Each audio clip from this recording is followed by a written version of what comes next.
Welcome back to the GSL Code S. We just had a fantastic TVP back there, Tosis. You know what's crazy about that as well is I believe right when Legacy of the Void came out, I think it was a Code A match of Patience versus TY where we had one of the most epic of the entire year last year. TVPs that we ever had, and it looked like this with repositioning of Liberators all game long. And it actually goes to show you that even if you don't have that much of a ground army, you can still do a lot. If you have enough Liberators, you can pull some tricks off. Yeah. So TY did manage to win that 2-0. Now we're going to go to our second half of the group. That's right. ZVT coming up next. Rogue versus Bunny. We haven't seen Rogue a super lot lately. The Jin Air guys just play a little bit less of everything else and stream a little bit less than everyone else for the most part. They're still on a team and stuff, so they don't necessarily have to look to make that extra money from streaming or something or playing these extra tournaments. So Rogue is their careers are monetized in a different way, being on a team. Yeah. So Rogue is slightly more of a mystery than some of the other top Zergs, but he is in good form right now. From the games we've seen, like VSL and VSL Team League, he's been playing quite well. Also, Rogue has had a lot of ups and downs throughout, I'd say, the last 2 years. He has. He's had some games where he looks like he might be the best Zerg in the world, and then days where he looks like he's probably the worst Zerg that we get to cast, to be honest. So we'll see how he does here today. He's even admitted personally that he's had a lot of highs and lows, but that he's really trying to stabilize. And a lot of times when you see a player like that, that means they haven't really reached their full potential. I completely agree with you on that. They're still unpacking the game. Even at this level, guys, the pros are still trying to solve StarCraft 2. I was pretty certain a long time ago that Rogue would be one of the best Zergs in the world, and he's kind of hit that range occasionally, but I think you're right that there's still stuff left to click for him. That I think the thing is he's still been very stable. This is his 9th season of Code S in a row. He might win an ST award for next season. Yeah, so that's huge. We don't want to downplay what he has been doing. I don't mean to sully his reputation here. Now Bunny, this guy also a very good player, but definitely overshadowed by the other 3 players in this group. Yeah. Bunny is he's been a very good Terran for quite some time. Really on the ladder, doing well in cups and tournaments overall. But he lacks a little something because if you look at Terrans, right, you got the 4 Horsemen, and then you got Alive and Gumiho and Ryung, right? So that's the top 7 Terrans in the world. I think no one can argue with this. And then Bunny comes in right there, right? So he's I guess the 8th best Terran or so, give or take a spot or 2, right? But there's nothing it seems like he's just a slightly less good version of all the other ones. You know what I mean? Whereas I do know what you mean. Yeah, I don't know. It's hard to explain, but he's quite good. All right, guys, we're going to go into game number 1, Rogue versus Bunny.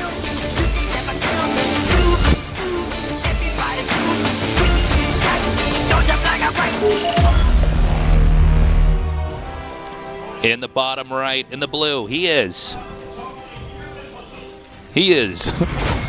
Jin Air Green Wings, Rogue. Ooh. See him warming up his hands, guys? A lot of people don't know this, but pro gamers do not like to play with cold hands. Yeah, it's very true. In the upper left, in the red, he is. Dust Gaming, Bunny. Yeah. Almost everyone uses various things to warm their hands. I used to bring mittens to events and sit in my hands sometimes, and also I would go to the bathroom and just run them under hot water. Yeah, I remember it being super frustrating to play in a place. I'm actually thinking about the bedroom I grew up in, but it would get hot because my brother and me, we lived in the attic. We had one of those renovated attics. Yeah. You know what I mean? But if we had the air conditioner on, and it was a difficult thing to get the temperature right up there. Very so, much so. Me and my brother, a lot of times what we do is we'd have the air conditioner on, but we'd wear a sweater, even though it's the summer. Yeah. Do you know what I mean? To keep the circulation. Upwards, because you need the circulation in your arms to be good, or you just can't play fast. You guys can try this too. Try getting your hands really cold and then see what that does to your APM. Because a lot of people don't realize this until they've actually experienced it. They'll feel like they're playing slower and they don't really know why. Yeah. They'll be like, well, your hands warm or your hands cold. It's kind of crazy. The only player that I've ever heard likes to play cold is July Zerg. Some people run hot. I think he's just one of these people that He prefers coldness. That's so weird. Yeah, he's the only one I've ever heard like this. So, although I wonder what his, where he would set the bar as cold. I've heard it's cold. Really? Like pretty cold. So what does he do? Does he like? I think he just likes to be chilly. I don't know. Like, I don't know. He prefers like a higher level of air conditioning than everyone else and stuff like that in the booth. That's funny. This is what I've heard. So, I don't know. Is he in the Army right now? I think he must be. I actually don't know. Because I saw him at the Brood War tournament last year. For a while. I haven't seen him since, so I think he must be in the Army right now. Just so you guys we'll ask him when he gets out. That might not know what we're talking about, every able-bodied South Korean is required to do 2 years. Yes, that's right, male. Is required to do 2 years of military service. So that's usually, well, it actually always is a big hiccup in your pro gaming career. Yes. Because you're not able to grind for 2 years, then you come back and the meta's different.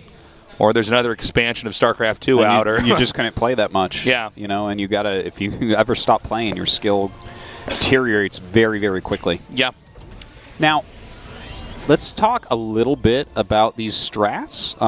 Bunny is going for the Reactored Hellions and probably a Raven with this, maybe even Cloak Banshees. Rogue, I don't see it yet, but I have seen him recently doing the Queen drops against this type of play, like we've seen from Solar. So it doesn't look like he'll be doing that this time. We haven't seen an Evolution Chamber, we haven't seen Extra Queens, and we haven't seen Overlord Speed. And those, you need all three of those for that. So I guess he's going to skip that. Yeah, that's all I have to say. It's your turn. My turn to talk. We'll probably see the Raven come down here and chuck in some auto turrets. Try to kill some of those drones off. Mm-hmm. There's really no reason to not do it if you're going to get the Raven out here, since otherwise you'll end up just banking up a bunch of energy that can't be used for anything else. Yeah, it's a very good harassment unit at the moment. Nice pick off there. So the third base is secure.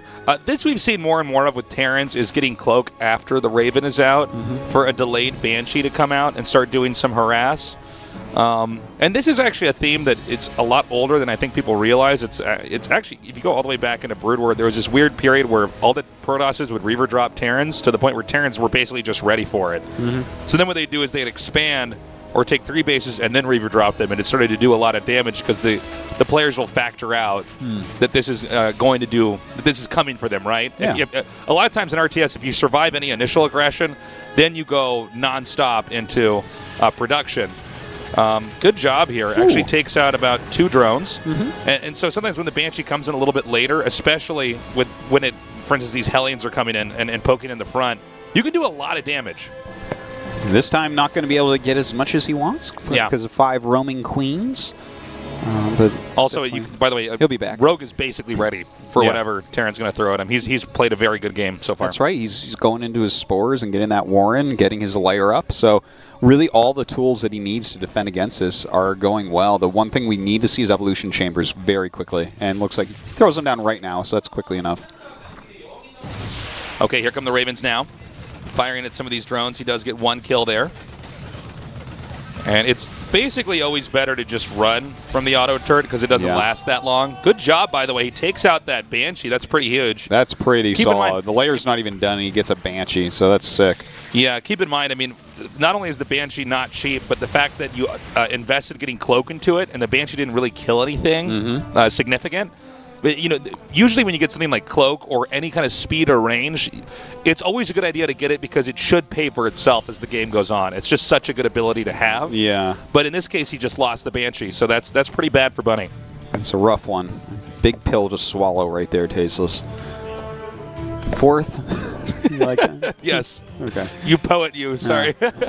I was taking a drink of my coffee and couldn't respond. Yeah. So 4th base is coming up. The Baneling Nest, the Ling upgrades. He does have that Roach Warren just in case the Hellion tech got out of control, but I think he'll throw down a Spire pretty soon. Definitely seen some good Ling Bane Muta play out of... Oh, never mind. I will eat those words. The Infestation Pit is actually coming up very quickly here. We have the Hellions coming in here. I got to say, Rogue is really just, oh my god, that's such a good catch. Mm-hmm. And reducing the Hellions by this amount is, I think they're all going to be taken out, with ease there. 1 auto turret does go down, beginning to fire at some of these drones. It doesn't look like he really gets much damage done at all there. With all the Hellions gone as well, a lot of his map control is gone. Some siege tanks being started and a second factory. I feel like that might be a little bit late to really get much done with, considering the infestation pit is already finished here. I agree, and Zerg is going to be much more explosive on this map with the Hellions gone. The creep is going to be pushed out way further. Yeah, he's got like 4 bases already as well. I mean, he's defended everything quite nicely. Baneling's speed and Fester's on the way. What's your take on that Spore Crawler down there? I like it. Just do a little bit of extra damage to that Raven before it runs away again. Yeah, exactly. You gotta whittle him down over time, that Raven. Look at that, 5 kills already. That's investment right there. You spent all that gas early on, he just sits there all game. That's right. So as this game goes on, we have now some Ravagers coming in here along with these Infestors. Terran's going to have to be very careful. A lot of these good Zergs will combo the fungal with the corrosive bile. Yeah, and with Banelings out as well. Like, yeah. anything fungal is gone. You're not even trading anything. You're just spending energy to get free kills. So Hive started up now. Definitely going to be rushing up towards Ultralisks from here. Watch him throw down a Spire. I'm like, I don't know anything about this. I'm sorry, guys. We can't call this no matter what we do. But yeah, he should be going right towards that. And this is why I thought the tanks might be a little bit late. Like, I don't think he's going to have a sufficient number of tanks to make the tanks worthwhile in a push. Like, he's not going to have enough that he can just, like, siege push in before Ultras, right? Like, sometimes you'll see someone like Innovation, you have, like, 7 tanks, and he'll hit you right before Ultras, and you'll die. Oh, hold up. Is he going to be able to catch this? Nice! Oh, actually, one got away. But still, I mean... It's always the one that got away, Tasteless. Grass is always greener. No, that was very nicely done, and that's exactly what we're talking about. In fact, drop play can be very risky.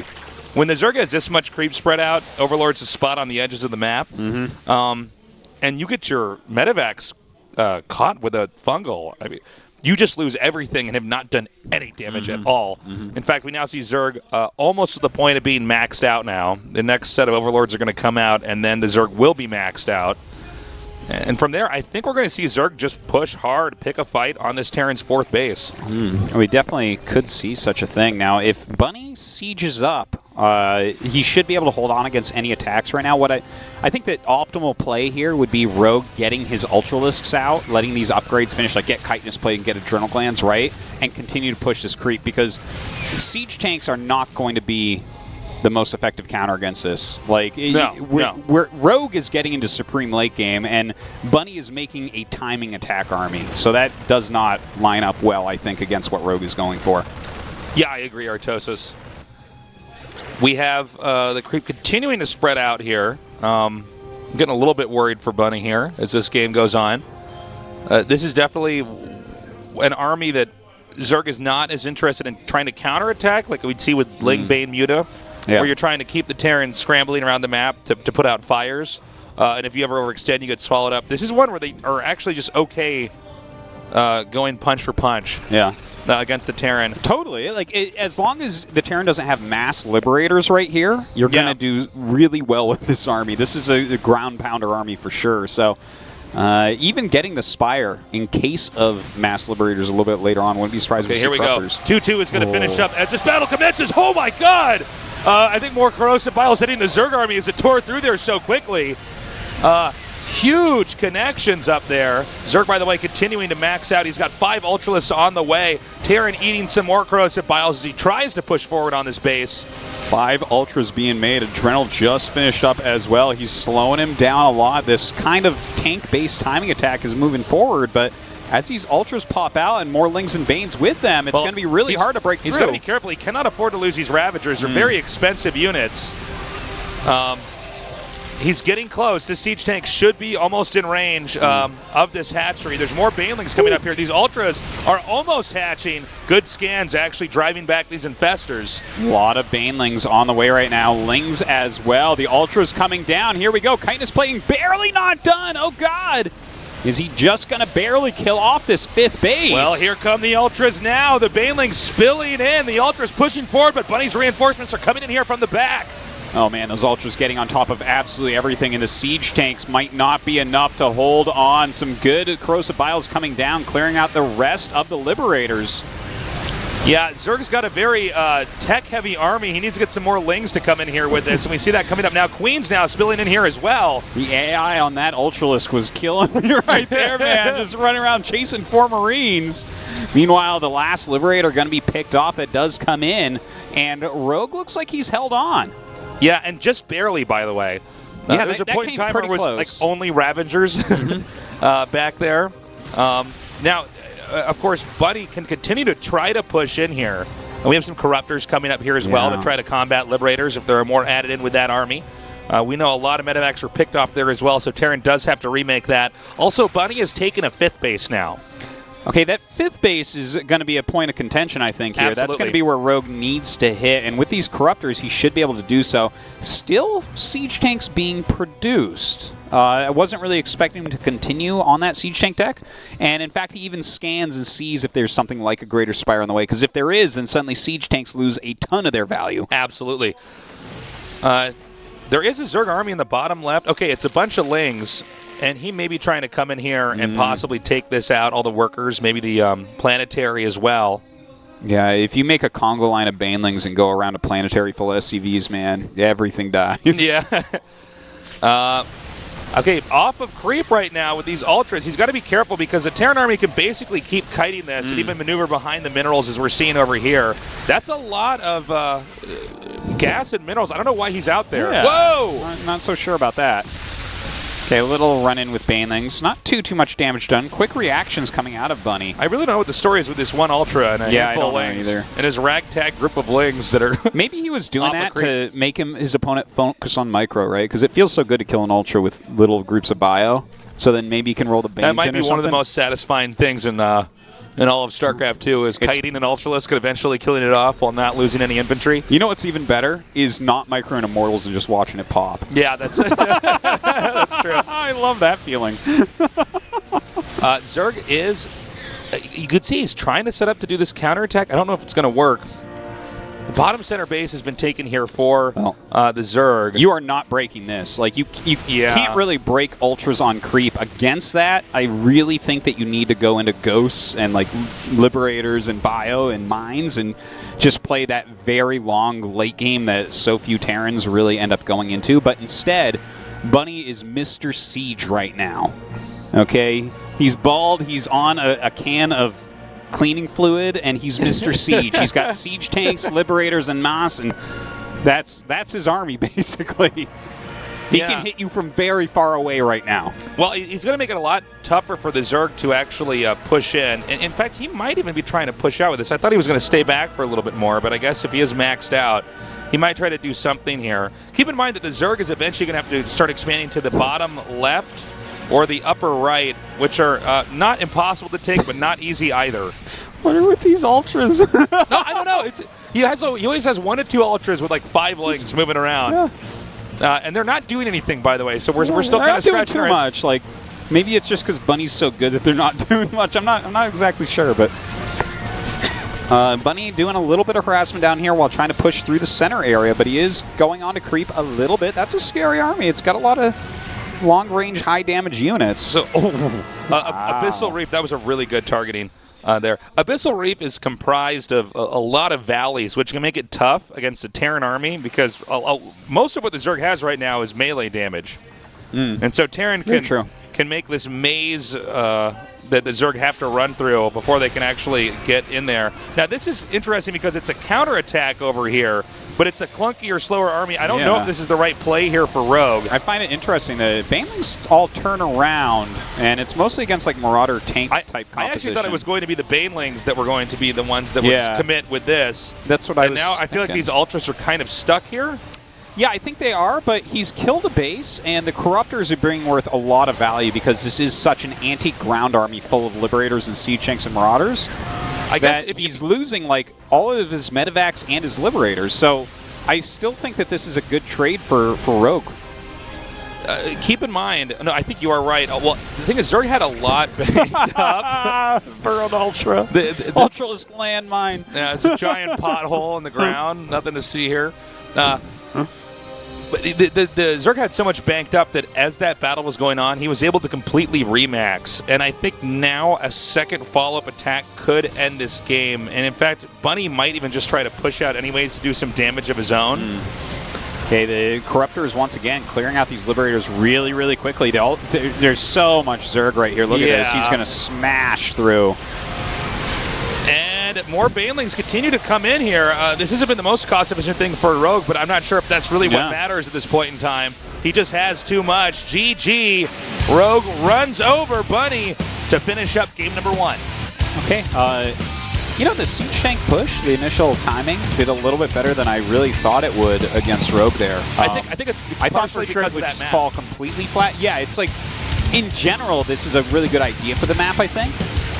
But it just kind of did better than I really thought it would overall, but still Rogue kind of always had the tech lead. Bunny was very slow into the Liberators and into that super late game. I was surprised he went for Siege Tanks once again. Of course, as you say, on the map they can just be really strong, but it gets hard. You know, Zerg has that many bases, has all his tech as well. Not going to really break him with that. Well, Bunny did not do a bad job that game, but Rogue was clearly more able and more apt in the late game, especially when he got his Ultra Tech up there. And there was a point in time where Bunny almost killed him before the Ultras hatched. Yeah, he was getting in there. He was getting his hands dirty. He was. Let's go to game number 2 right now. Rogue with a 1-0 lead versus Bunny.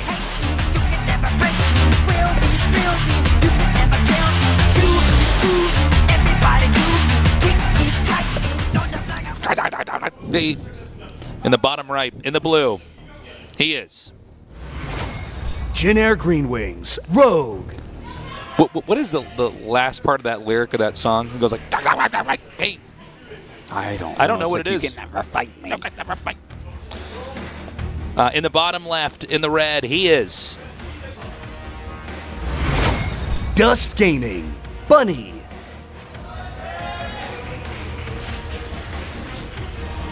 Rogue vs. Bunny. SOS has all the money.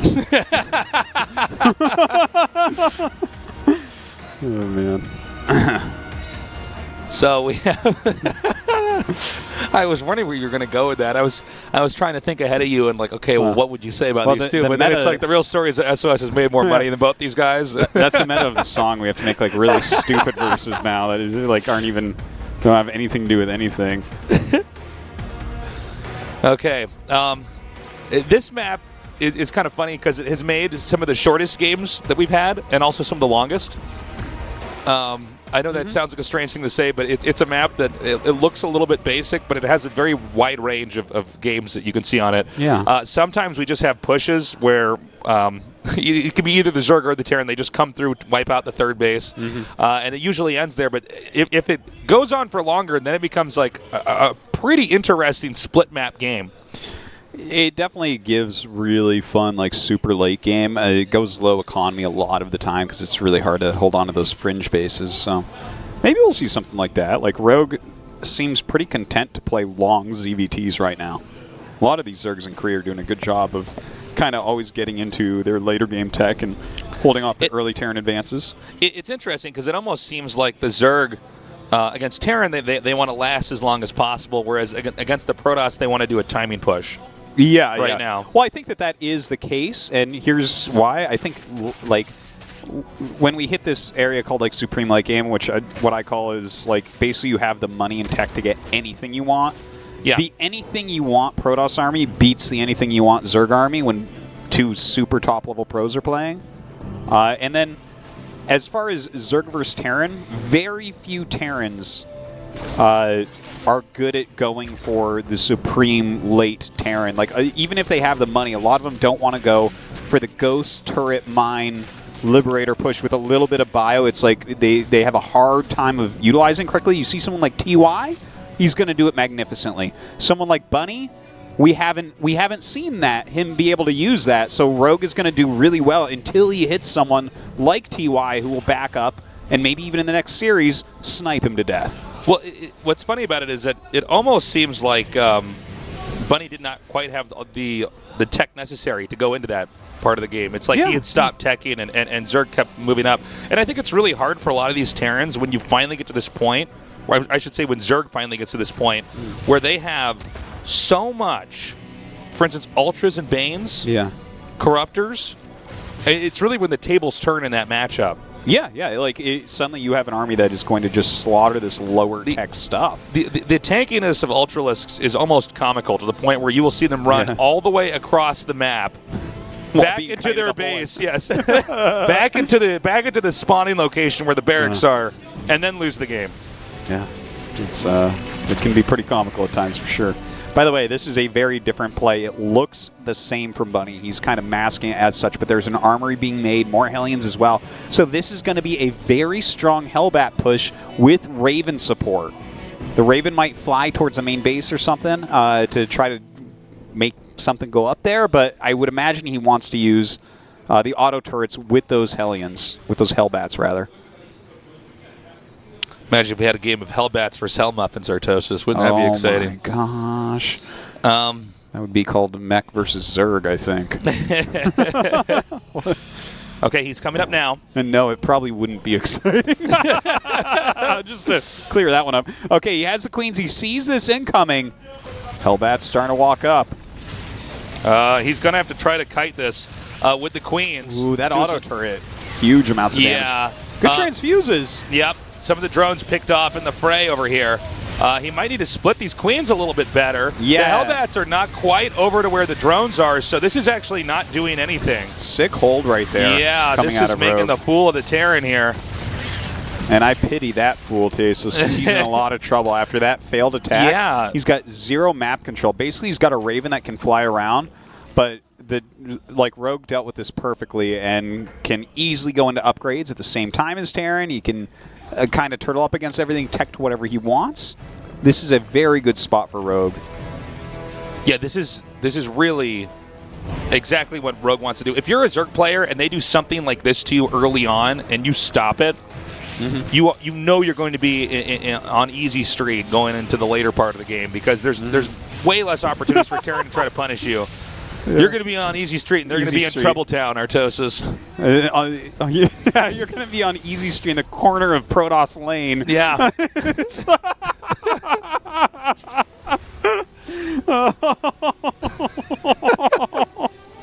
I like all on the corner of Protoss Lane and Adept Boulevard. Oh my God. Of course, that's in the NA server district. I think I've unlocked a new laugh. This has been my God. This is so the real story of GSL, guys, is Artosis has about 45 unlockable laughs, and I've only gotten to about 30 of them or so. And that's about all you're going to get because I have some pay-to-laughs. And you haven't swiped your card yet, so... Oh, my gosh. Oh, man. The thing is, those pay-to-laugh casts take no skill. Yeah. Oh, man. Aren't there casters that'll just laugh all their laughs? Yeah, I don't care.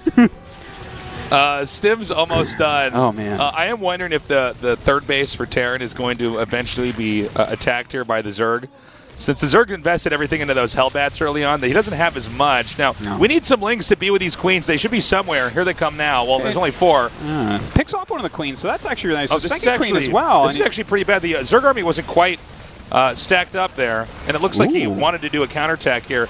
Let's see if, let's see if he actually does decide to burrow those Widow Mines, but instead this counterattack is doing a lot of damage, except, when you have that many Lings down here, the question is, can you actually defend your own base? And I guess the answer is no. Well, certainly right now he's taken some damage, lost some mining time in a few units out there, but denying the 4th base is always a critical mission in Terran versus Zerg, so good job by Bunny on that one at least. A couple of decent connections there with the Banelings, and Rogue continues to hold on with pretty decent creep spread, but absolutely needs to get his 4th up. So even though that 4th base was that 4th base was denied, Zerg should be able to reclaim it fairly easily. Again, though, Rogue's still moving out here with a lot of these Lings on the map. He does need to be careful that he has enough to actually defend from these drops.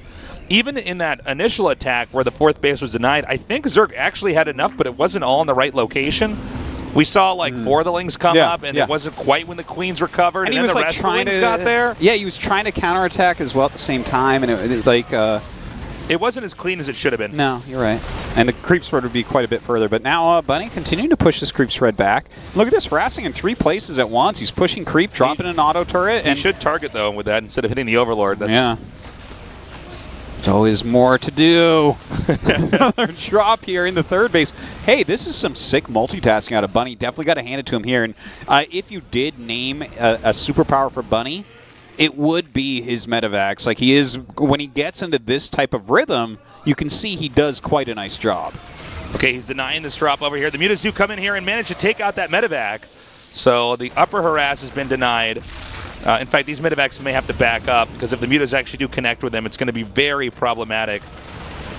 He needs to make sure those Mutas do not engage unless there's a ground army with him. And wow, actually, Rogue's got a lot of Mutas Artosis. Yeah, when he goes Lingbane Muta, he plays a lot like BL. We'll see, though. Can he hold on to that 4th base? Whoa, oh, my Rogue God. kind of falling apart there. More of these Banelings come up. This army's been thinned out. He needs to decide, does he want to try to bring these Mutas with the rest of this army or not? Oh, my God. He this saves hatch his is so base. low. Wow. Okay. A lot of drones going down. A big drop in the main. Bunny looks like he should be able to take this game now. I think you're right, especially killing off 23 drones over here. You know, the Mutas have never really been with the Lings in this game. So that's why we're seeing these damage get done, and then Terran picks up as the Lings are there, and then the Mutas show up late, and then it's going to happen again over here. So this hatchery does go down. Yeah, I think you're right, Artosis. Bunny basically just wins this game. Yeah, he really got into a nice groove this game for sure. Even after the Hellbat attack, which really didn't do all that much, but a little bit of weak defense out of Rogue, and then some misengagements against the double drop with the Mutas while being dropped all over the place. Really paying off here for Bunny. At the same time, though, Bunny has hemorrhaged some of his units in these fights. It's still a supply lead right now for the Terran. Yeah, I think he lost actually too many Mutas as well during this game, Artosis. Yeah, he definitely did. He just, too many of them got shaved off. I don't think Rogue has to leave right now, but it's definitely going to be an uphill fight for him. I would like to see what the lost Muta count is at, just like units lost tab. Yeah. That would be like really cool to just take a look, see, because we didn't get to watch the Mutas when they battled those Marines, so we're not sure exactly how many, but he had more than this before, and he's made more, right? So yeah. Definitely that's an issue. If you're going for this Bill style of mass Muta, you can't be losing them early on, especially with no 4th. He's also had a hard time dealing with these Widow Mines. We don't have Overseers taking out a lot of those Widow Mines there. And there's actually Mutas moving now at the bottom part of the map to try to go, I guess, into the main over here. And this is a pretty bold move, but this means that Zerg's certainly going to be vulnerable and already on low bases. Picking off a decent amount of SCVs. He will eventually get the turret as well. And that's basically all of the main SCV count in the main base, rather. Can't quite get the eBay there with +3 attack. Zerg's actually taking the very far upper right base, which is not an easy place to push. Oh, man. Oh, okay, my God. That hurts. Wow. Jeez. Well, he can't use those for a little bit now. I think we're going to have another deny up here. Can he get this in time? He does. No cancellation there. All right, still no 4th base, so it's 3 base versus 3 base for about 1,000 years. And the scariest thing for Lingbane Muta being 2-2 against 3-3 is going to be occurring really soon. And not just that, but we used to just talk about Lingbane Muta against Terran in such a way as can he hold the 4th base? And the answer to that even is no. I almost feel like there's more Widow Mines and Creep Tumors on some parts of the screen here. Seriously. There's like Terran pushing his own creep here. Yeah, this is pretty crazy. Yeah, I think he's almost out of gas, Artosis. Now, Bunny stayed on 3 bases. He's been powering really hard. He's just now started a 4th command center that he hasn't moved over there yet. But, I mean, Rogue has to do something tremendous, and I just don't know if it's going to happen this time around. I wonder if he was scanning for an observer there. What was that? Yeah. Trying his best here with the Mutas to gain some sort of value, but I think that this is like... You know, Rogue staying in this game, it's okay. He can do it, but there's really not any hope as this 3-3 finishes up, and the fact that he is not mined from a 4th base at all in this game. Just the cost efficiency is so heavily on Bunny's side. He's almost maxed out with 140 army supply. Yeah. That's like basically the highest you'll ever really see. Yeah, there's actually not Terran. that much that Terran has to do. He's just slowly edging in here and chewing away at the Zerg's defenses. And I think we'll probably have, yeah, there it is, GG. Yeah. Bunny wins game number 2, which means we're tied up 1-1. That was a good game by Bunny. He really did a great job with the three-pronged pressure/harassment, right? Dropping turrets, 2 different sections of medevac drops, pushing back creep, doing all this at once was really, really good. And that's how he peeled Rogue apart there. Rogue having a hard time dealing with that. That 4th base, of course, getting canceled early on and killed later. You have to keep that one. Cannot let that die. You're going Ling Bane Meta? Absolutely not. Well, let's see who can take game number 3 now. Bunny has proven that if he can shut down a Zerg before late game, he'll win. Rogue's going to have better defense. He had too many Lings, I think, for that counterattack. When things initially started to go poorly. You think he should have kept some more Lings back for the Queens? Yeah. Well, I think when you do a counterattack in those positions, you don't want too many, right? Because you're going through the reinforcement line. You just want to get in there, get a few SCVs, and then run back out and try to draw them back. But he had like all of his Lings there. There wasn't anything to defend, and that's when Terran was playing whack-a-mole with those hatcheries. It's only one mole, though, he needs to hit. Just over and over.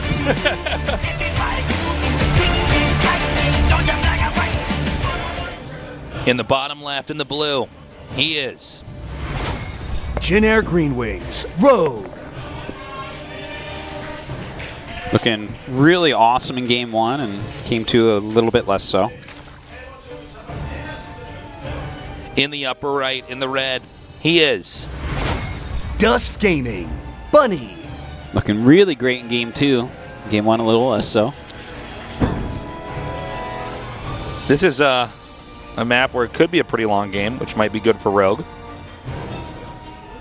Tasteless, if someone right now casts a magic spell on you and you couldn't use any words for the rest of your life that you haven't used already. Oh, we've got some Helmuth love here. When are they? Possibly in the next match. That's right. We'll see. If Rogue loses here.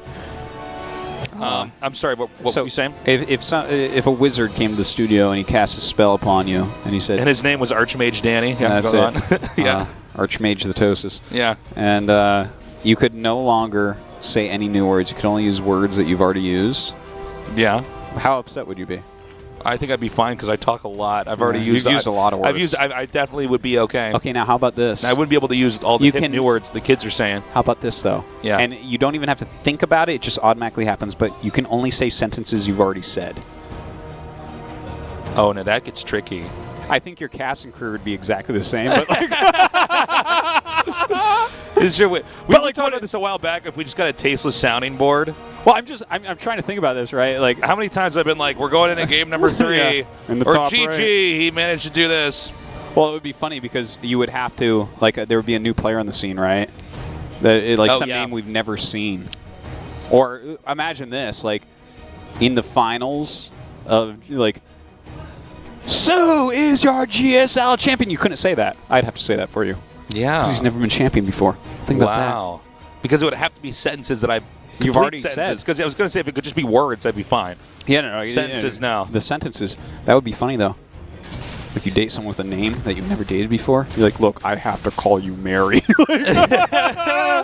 Instead of saying their name, I have to clap my hands or something. Yeah. Anyways. There we are. That got us through the early Reaper. Yeah. Your turn.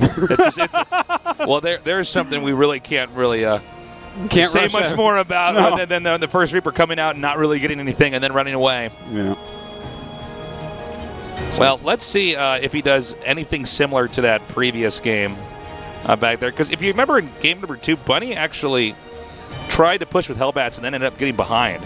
And then he still pulled through with a push. It was like Rogue kind of threw that game away in some ways. His follow-ups are all just really good. The three-pronged harassment is, that was some of the best stuff we've seen out of Bunny recently.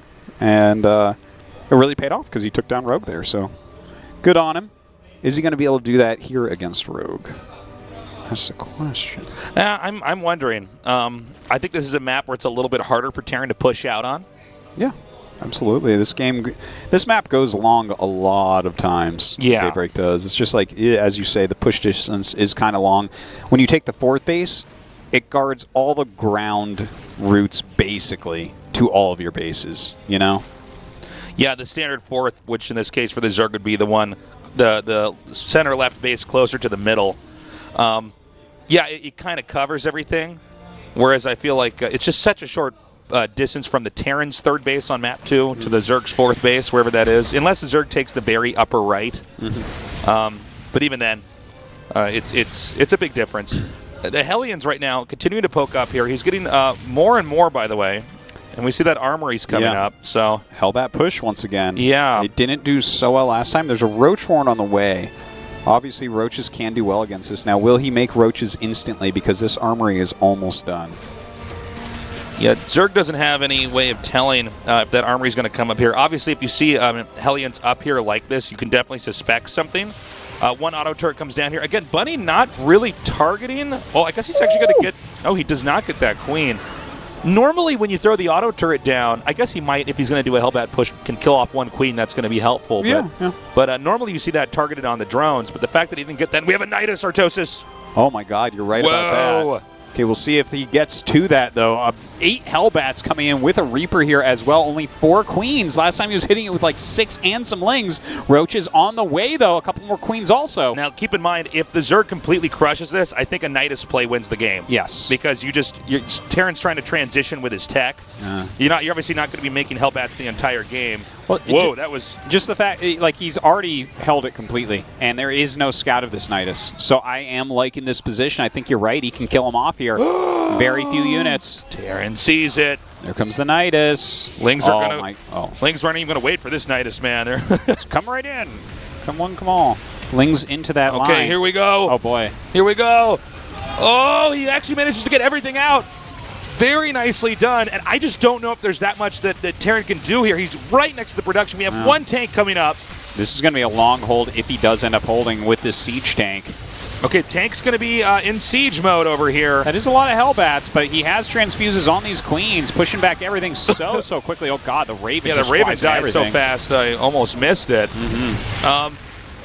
Keep in mind, expertly placed. Yeah, this tank is a hero, but I don't know if that's going to be enough. He's actually just going to try to do damage arcing out. Look at this turtle play, Artosis. Yeah, he's set up a good position for himself where it's going to be hard to break, but as Ravagers come up, yeah. Ooh, when you have to turtle your base like this, it's not necessarily a good sign. This is the Terran's Alamo over here. I think this game should end in a second, but let's see if he can actually hold on. We have the second tank almost out. He almost has enough Ravagers to gun this down.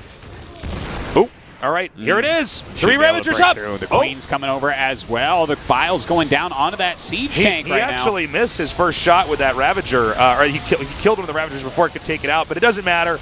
Rogue has way too much, and this was a brilliant strategic follow-up to respond after the Hellbats came out. GG! Rogue wins our second best of 3. Okay, that was well done by Rogue. I think it's a well-deserved victory as well. He'll be able to go on to fight TY in that winner's match. Definitely well, I don't know if we can call them 2 most accomplished. Definitely TY, but I think these are the 2 best players in the group going to be facing off next. I agree. All right. Bunny, I don't think he could even beat himself up too much. No. In that last game, I think Rogue identified what Bunny was trying to do and had a very quick answer to it. And I think that's a really good direct counter to that Hellbat play. Because you get those Hellbats out, you try to kill Queens, you try to kill drones, do some damage, and while Zerg's recovering, Terran switches tech. But that Nidus play stops it dead in its tracks. We're going to go to a short break. We'll be back soon with Rogue vs. TY.